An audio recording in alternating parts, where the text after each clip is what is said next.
Hello, OCSA acting family. My name is Christina Jesenski. I am here with Armstrong. And Emma Calcagnini.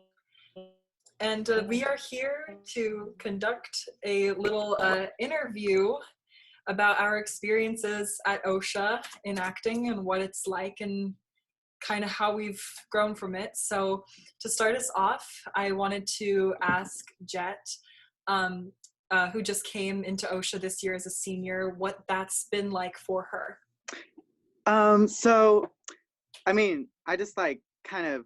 I knew that I wanted to come to OCSA for my senior year, even though I wouldn't be able to be there as long as I had hoped. That you kind of want to live through a whole high school experience, but I was totally okay with switching my senior year. And I mean, it was absolutely wonderful while it lasted. I had a great time.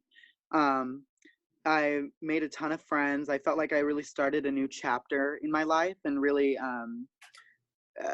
opened a new side of myself that didn't exist before. So I had a wonderful time. I participated in as many productions as I could. I made as many connections as I could, and I felt like I really grew as a performer and as an artist and as a person over my time at OCSA. Although it was short-lived, I thought it was completely great. I think maybe I just wasn't around long enough to have any problems with it. Wow.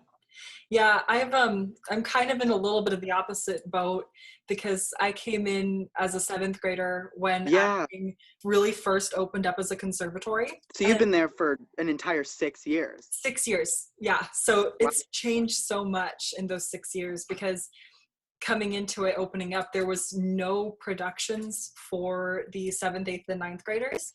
There was only the high school only productions. And me as a little 7th grader was kind of going into Mr. Walcott's office and being like, why don't we have a production for us? Or why can't we audition? I know that there's a difference for some in maturity and in look and whatever that maybe makes younger students not suitable. But I still kind of wanted to. Did you start the whole thing? Younger grade production? I sort of did, but I don't know if I want to take all the credit for it. I mean, I planted the seed. The next year we had the Alice Project, which was the very first 7th, 8th, and 9th grade show. And I really, really loved being a part of that. And I don't know if we would have had that, maybe if I didn't have those discussions, but I think that that's just one of the ways that the conservatory's kind of changed. But being here for 6 years, as much as you grow and as much as you love it and you learn so much, there are definitely moments where you're like, I don't know if I can do this anymore. So, yeah, totally. I mean, I can imagine anywhere for 6 years is too long, right? Yeah. But, so how do you feel being here the entire time, and having it cut short due to quarantine? I know for me, this feels like, instead of a place that I've a home, this is kind of like a truck stop on my road trip. Yeah, this is I was just wondering about that for you, because even me, I've been here for 3 years since sophomore year, and I was actually thinking about it the other day. This must completely suck for Jet because you've only been here for over half a year, but a school year. But yeah, I was like, this is super inconvenient. Yeah, I actually don't. I'm not really sad about it at all. I mean, I think that I'm sort of, my philosophy and my outlook on life is that nothing in the future is promised, and you should enjoy every moment that you have. And I felt like I really made the most of every second that I was there. I auditioned for everything. There's nothing I didn't audition for. I tried to talk to as many people as I could possibly get to have a conversation with. But I mean, I don't feel I don't really regret anything or miss anything or feel like I didn't get to have the experience. I felt like I was there the perfect amount of time, because I had a great time. For me, but I mean, in Parasite, they said the best plan is no plan. Yeah, exactly. And it's very that I enjoyed it, and it's over, and it's just another stop on many different places that I'll go and things that I'll do in life. And I think because I'm new, it actually is easier for me Because I mean, for y'all, let it go. was like a home. Like you were there for years in the making. You grew up with these people. You made lifelong bonds with these people. You know, so I think in a way, it almost sucks more for y'all than it does for me, because I was only planning on being here a short time anyway. You know what I mean? This really came as a blessing for me. When I think about it, because my mom, before this happened, she was re-diagnosed with cancer. She had it in my sophomore year, and it returned my senior year.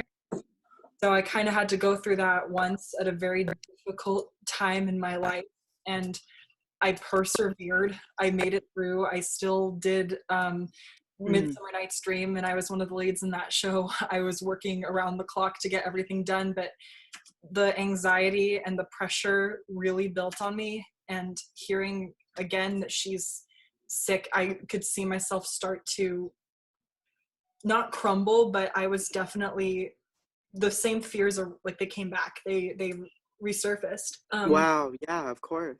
Yeah. So That's awful. it was a really traumatic experience. But now that I'm home, I feel safer knowing that I can be there for her. And she was always really involved with acting conservatory. She did a lot of the costume design for our shows. I remember you saying that she made all of the costumes for one of the shows. Yeah, she made for Lord for Flies. We did 96 pieces of clothing together, because each actor had 2 outfits and they were double cast. So there was like 24 actors times 2. So it was, and then times 2 again. I don't know. I know there was 96 pieces of clothing. I don't know if I can do math after being home for weeks, but yeah. So it's working out for the better, I think, at least in my situation. Yeah, it's good you can like be there for her and like really be able to give more of your attention to her in this time. Yeah. For that. And we're lucky that we have like this sort of technology, because we're not like, for the most part, I've been talking to the acting girls like you know. Yeah, we talk all the time. We've been talking a lot and like Zooming and stuff, so I don't feel that disconnected from the community yet. Yeah. Oh, what's it like doing the Romeo and Juliet stuff? Are you doing that? Yeah, it's really interesting. It's very different. I mean, Christina can speak to this too. It's I've never done anything like that before, and it's very interesting trying to create a piece of theater without being able to be in the room together. But what are you guys doing? We're doing like basically what we're doing is we're filming scenes from it, like on our own at our houses. So for example, like instead of Mercutio like telling Romeo, oh my God, we got to go dance at this party, we would turn that into it being like a FaceTime call where he picks up and I'm like, oh my God, you have to come to this party. You know what I mean? So sort of adapting it for people being in different locations. And then I also think there's going to be some fun sort of like interesting movie magic where, you know, the angle of one person on a white sheet, and that one person films themselves on a white sheet, the other person's filmed themselves on a white sheet, and it looks like they could be in the same room or something like that, you know? Yeah. So I think we definitely are getting very creative with how we're going to storytell. It's totally different from being in the room and connecting with your scene partner. And there's lots of things that kind of contribute to that. The biggest problem I've noticed is like the lag that sometimes happens with Zoom and with Skype, and you're just trying to like really connect with somebody, but they might slow down or something might not quite work out. Or another thing that often happens is we can see ourselves and then we're kind of like preening ourselves. Yeah. And for me as Lady Capulet, that kind of works sometimes because, you know, she's getting ready for the ball and whatnot, so that's fine. But then it's weird because I'm like torn between watching my daughter and watching the nurse and watching myself, and the energy's not the same.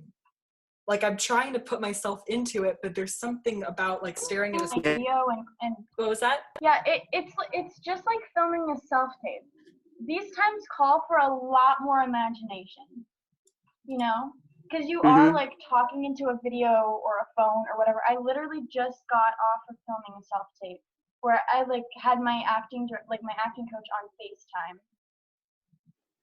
And like we had to work with like where my eye line was, because I wanted it to not look like I was like all the way looking like halfway off camera.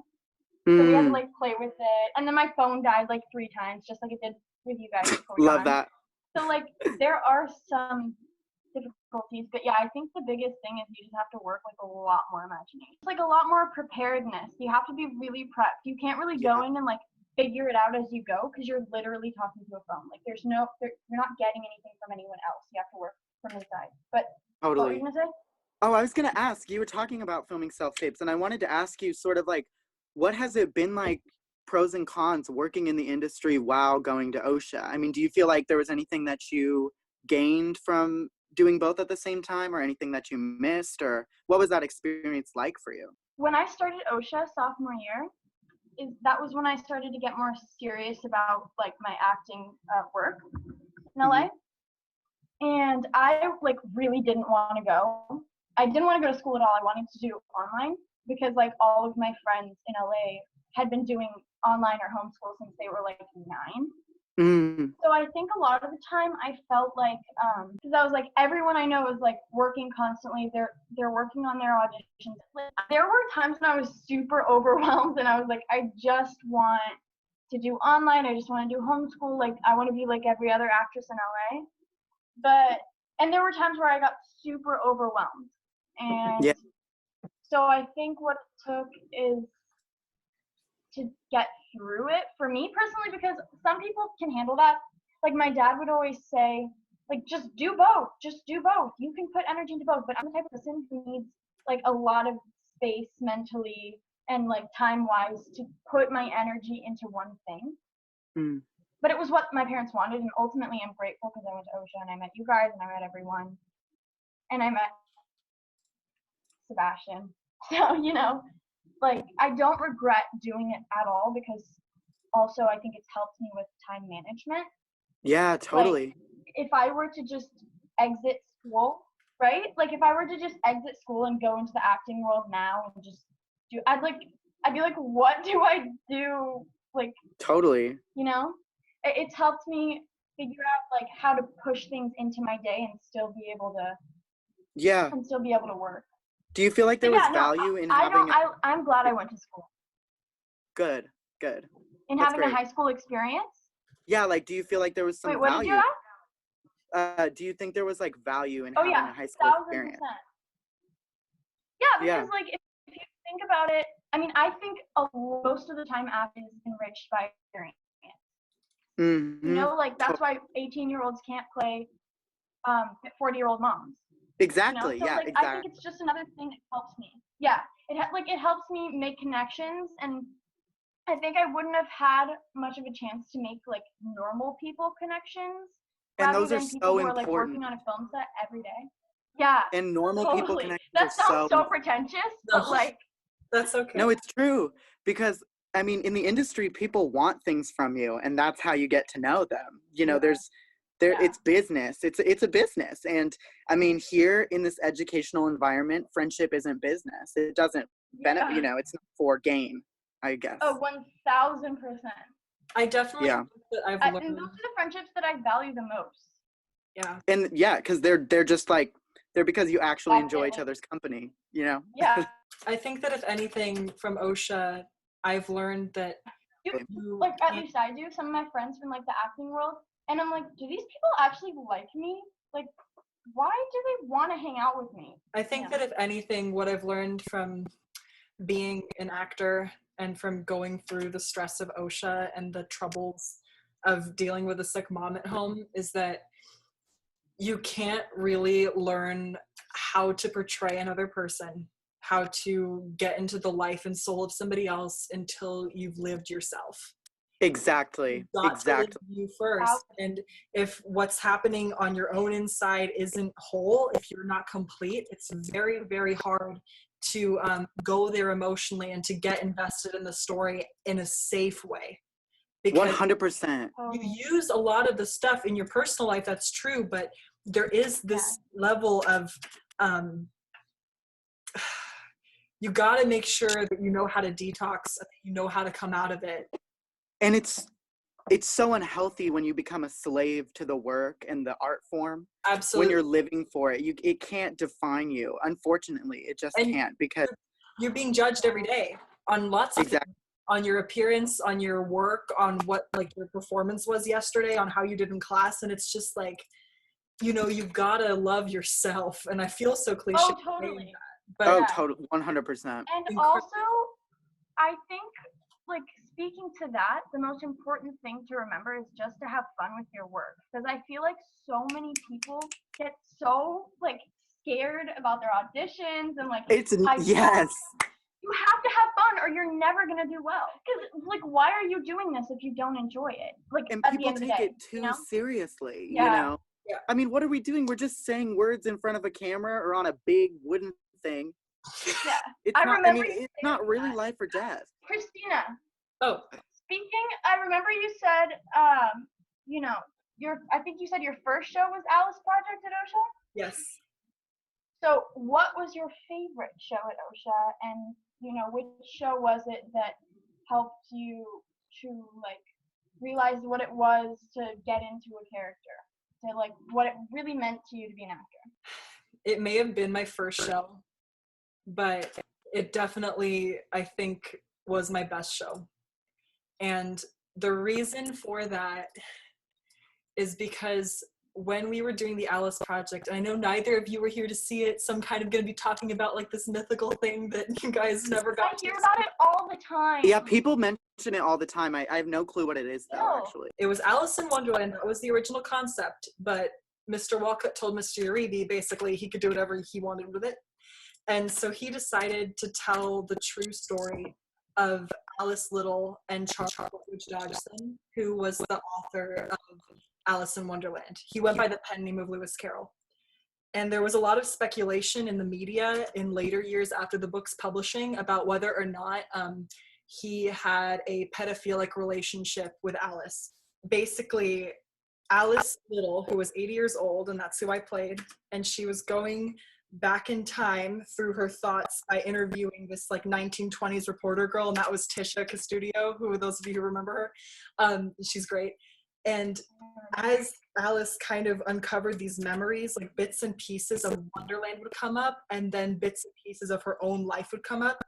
And the play was really asking the question, like, if your assumptions were always correct when you were looking at like different situations, it made you wonder, like, is this what we think it is just because we are modern people? Or was the time really different back then when the age of consent was like, I think it was 14 or something. So it made us wonder, like, was he acting out of line? Did anything happen? Or did they just have a pure, loving, like platonic relationship? So that's kind of, I love that show because I worked through a lot of personal stuff with that. And I also felt like I really was doing something by asking the right questions and the serious questions. And I was only an 8th grader, but collaborating with Mr. Uribe, he brought out so much in me, and I felt like I was able to release a lot of stuff. And seeing the work that all my peers were doing, we had built such a tight bond. And I remember everyone just like breaking down in tears after that show was over, like backstage, because we were really into it. I don't remember who said it, but I read in a book that your first piece of work, whether it be like a performance or a movie that you make or something, it may not be the best technical piece of work, but it's always going to be your best piece of work. Yeah. It's like you discover your love for it, you know? I think it might have even been Steven Spielberg. He was like, I looked back through my old like home movies, and they were my best work because it was just pure and raw, and I didn't know what I was doing. Yeah. He told us throughout that show time and time again, he said, like, this show isn't just great because you're kids. You know, it's not great for kids. He said, this show is amazing because you were kids. Because us in that age group, and that kind of like, some of us were younger, mentally, emotionally than others were. Like, I've always been kind of like the mature motherly figure in the class, and that just kind of came out in that ages at different role. Yeah. But it really, because we were so young, tackling such a mature subject in such an honest and real way, that really made the show special. And I think everyone grew as an actor. from that performance. And everyone grew as a scholar because of all the research that we had to do. And we just really discovered the amount of creativity and depth and truth that you had to bring out in order to tell a real person's story effectively. That show has a dear place in my heart. It always will. Oh, that's great. Emma, do you have a favorite project that we can talk about at OCSA or otherwise? I did jurors at OCSA, and that was cool because that was my first theater show ever, and that was last year. That was my first theater performance ever. And it's funny because like most people start with theater, and we were studying theater, you know? But that was very interesting because it was just something totally different than doing film work. It was different every night, and it was ever changing, and it was live, you know, you feed off of energy. And that was like something I hadn't experienced before. I love that show. But I would say my favorite thing that I've ever done is the series that I'm working on right now, just because it's like the first, you know, like hardcore acting job I've ever had. And it's just exciting, you know? It's a lot of fun. And I've had, you know, my whole cast, we're like a friend group now. And that sort of thing is what I live for, like the camaraderie that you have with the people that you work with. That's what's been really exciting for me. And actually, one of the people who's on my cast went to OCSA and had Pete Uribe as a student. Oh, wow. So Pete Uribe had her as a student. Oh, wow. So yeah, everything comes full circle. Yeah. Everything connects. The three of us have all become very strong based off of our unique experiences at OCSA in different ways, right? So I think all of us should address like some of the fears that we've dealt with while being at OCSA. What are things that have, you know, made you question what you're doing, or just, you know, general fears? Maybe like in the acting world, or just like dealing with school and work or whatever. I think I had a really big fear when I was first coming to OCSA. Because actually, like, I went to, I don't know, the Shakespeare Orange County, like, OCSA event. When I had first gotten into the school. I think that's where I met you. You were with Anna, and I was backstage with costumes. Yes. But I went to the Shakespeare Orange County OCSA event, and I think one of my biggest fears was just like how I would be received by the community, just coming in my senior year when all these bonds have already been made and all of this work had already been done. And that day at that event was the first time that I had ever gone by she, her, and was the first day that I had ever been introducing myself as a trans woman. So obviously that was absolutely terrifying. So like, I think my life as a woman really began at OCSA in the fall, because I had never lived as a trans woman before then. Like, that was the first time I'd ever been a woman in public.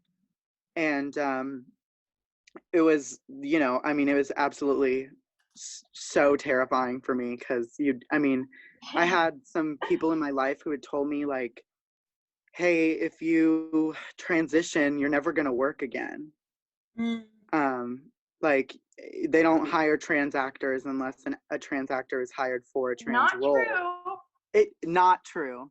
But point is, I mean, people had told me that, and there's a stigma, and so I really was terrified that, like, it was gonna have a detriment to my acting career. But actually at OCSA, it was totally the opposite. I felt totally embraced by the community. I like experienced very little. I was super comfortable with everyone. I didn't feel like anybody didn't respect me because of my identity or anything. And I think my acting work just like grew exponentially after transitioning.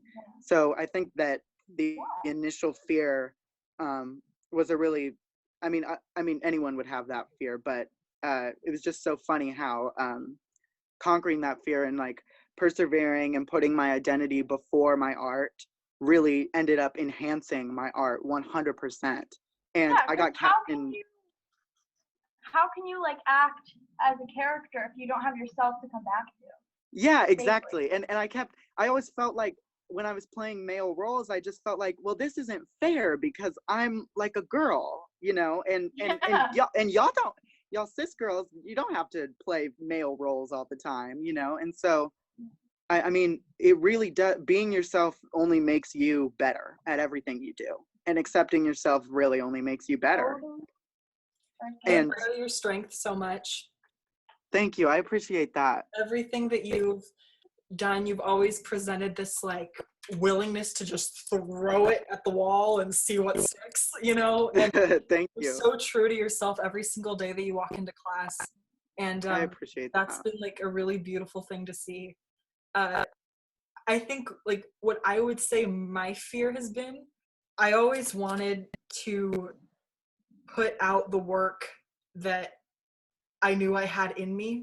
And I was always afraid that what came out on stage or on camera wouldn't match my vision, because I could almost like see this person and see this like whole like dynamic thing. And I understood all the layers up here, and I just wanted everything to come out. And I was so afraid of disappointing other people, of like letting my teachers down and letting like the director down. Like I would walk on eggshells to like try to be perfect. But then I realized like sometime during my sophomore year, exactly. I realized during my sophomore year that my creativity is mine to express. And I remember writing that in a journal, like an affirmation, like almost 100 times, like my creativity is mine to express, my creativity is mine to express, my creativity is mine to express. And I had to try to find a way to feel safe with failing. And to feel like it's okay to not be perfect. And one time, it was during the Greek project, and I had a scene with Mr. Richard Kinsey. He played Creon and I was Tiresias. And I loved our scene in that play. That was my favorite scene in that show. But one night, I just didn't feel like I hit the nail on the head with it. I felt like something was off, something was different. And I said to Mr. Kinsey, I was like, I said to Mr. Kinsey, I was like, I don't know what happened. I don't know what it did. And he looked at me and he said, you don't just have one little spot in you. You have a galaxy in you. And that's something that I've kind of had to carry with me and recognize that my work might not always be what it's supposed to be, but it's something unique and different. And that's part of being human, that it's not always going to be the same. And that's 100%. Yeah. So, and it's so important to learn that lesson as an artist, because if you're concerned with making your art perfect, then you'll never make anything at all, right? Like you'll just I totally agree. You have to put it out there even if it's not polished at first. Yeah, and the thing too is that it's sort of like what you say, it's just lines on a page, right? And if it's just lines on a page, it's always and if you try and make it perfect, it's always going to be generic, because like when you send in an audition or you go in for an audition for a theater or film or whatever, it's all the same. What you put out in your audition is just, it has to be, in my opinion, it has to be you as that character, because you're never going to play like that character. You're going to be you as that character. You know, you're always exactly, and that's what they're paying for. That's why they pay you, because they want to see you.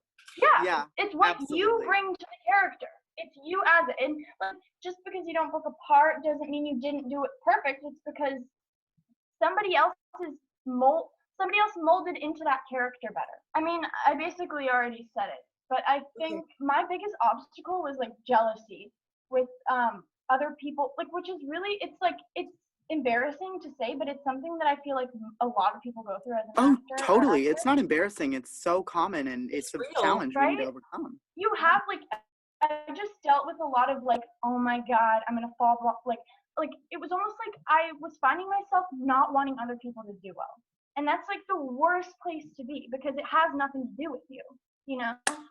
Exactly. Like, I always tell myself now, right? I always tell myself now, like, if I know that I did my best, I just wasn't right for the role. Like, I just put as much work in as I can, and if I'm not right, I'm not right.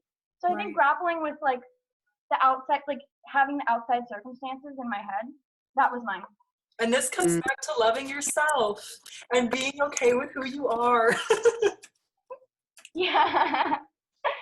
Indeed. All right, ladies. All I right. think we did Yes, good. wonderful meeting with you all. You're all beautiful. Lovely to talk to you. Lovely to talk to you. Mwah. Stay safe. Stay inside.